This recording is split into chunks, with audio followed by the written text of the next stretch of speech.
ছোট্ট এক গ্রামে থাকত ৮ বছরের রুদ্র। হাসি খুশি, দুষ্ট, কিন্তু খুবই কৌতূহলী। একদিন খেলতে খেলতে সে চলে গেল গ্রামের পাশের গভীর জঙ্গলে। হঠাৎ সে দেখে এক বিশাল গাছ, আর তার গায়ে ছোট্ট একটি দরজা। কৌতূহলে দরজাটা ঠেলতেই খুলে গেল। ভেতর থেকে আলো আর ফুলের গন্ধ বেরিয়ে এলো। সেই আলোয় দাঁড়িয়ে একজন পরী, নাম পরিমায়া। পরী বলল, এই গাছ জাদুর গাছ। তুমি যদি সৎ হও, গাছ আলো ছাড়াবে, কিন্তু লোভ করলে তার আলো নিভে যাবে। রুদ্র গাছকে রক্ষা করার প্রতিশ্রুতি দিল। পরদিন গ্রামে ছড়িয়ে পড়ল জাদুর গাছের খবর। এই খবর শুনে জঙ্গলে এলো লোভী জঙ্গলি রাজা। তার চোখে লোভ। সে মনে করে গাছের ভেতর সোনা আছে।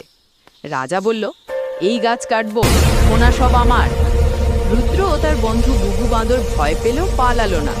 রুদ্র মনে করল পরীর কথা, বের করল জাদুর পাতাটি, গাছের সামনে দাঁড়িয়ে মন্ত্রপাঠ করল। আলো আলো জ্বলো, লোভী মন ঢলো। মুহূর্তেই গাছ থেকে বিশাল আলো ছুটে বেরোল। রাজার চোখ ধাঁধিয়ে গেল। সে মাটিতে পড়ে নিজের ভুল